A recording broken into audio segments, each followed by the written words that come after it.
ایک رات سلطان نورالدین زنگی رحمۃ اللہ علیہ نے عشاء کی نماز پڑھی اور سو گئے کہ اچانک اٹھ بیٹھے اور نم آنکھوں سے فرمانے لگے کہ میرے ہوتے ہوئے میرے آقا صلی اللہ علیہ وسلم کو کون ستا رہا ہے۔ سلطان اس خواب کے بارے میں سوچ رہے تھے جو مسلسل 3 دن سے سلطان کو آ رہا تھا، اور آج پھر چند لمحوں پہلے پھر وہی خواب انہیں آیا، جس میں سرکار دو عالم حضرت محمد صلی اللہ علیہ وسلم نے 2 افراد کی طرف اشارہ کر کے فرمایا کہ یہ مجھے ستا رہے ہیں۔ اب سلطان کو قرار کہاں تھا؟ انہوں نے چند ساتھی اور سپاہی لے کر دمشق سے مدینے جانے کا ارادہ فرمایا۔ اس وقت دمشق سے مدینے کا راستہ 20 یا 25 دن کا تھا، مگر سلطان نے بغیر آرام کیے یہ راستہ 16 دن میں طے کیا۔ مدینہ پہنچ کر آپ نے مدینہ آنے اور جانے کے تمام راستے بند کروائے اور تمام خاص و عام کو اپنے ساتھ کھانے پر بلایا۔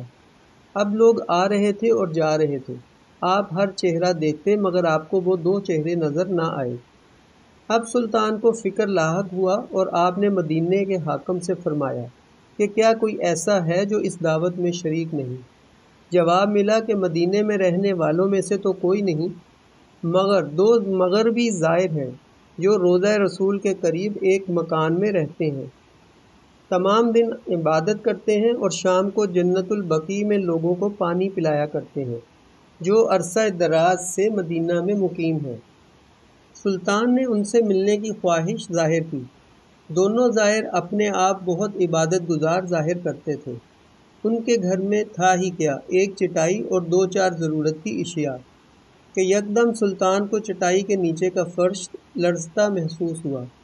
آپ نے چٹائی ہٹا کر دیکھا تو وہاں ایک سرنگ تھی۔ سلطان نے اپنے ایک سپاہی کو سرنگ میں اترنے کا حکم دیا۔ وہ سرنگ میں داخل ہوئے اور واپس آ کر سلطان کو بتایا کہ یہ سرنگ تو نبی پاک صلی اللہ علیہ وسلم کی قبر مبارک کی طرف جاتی ہے۔ یہ سن کر سلطان کے چہرے پر غیظ و غضب کی کیفیت طاری ہو گئی۔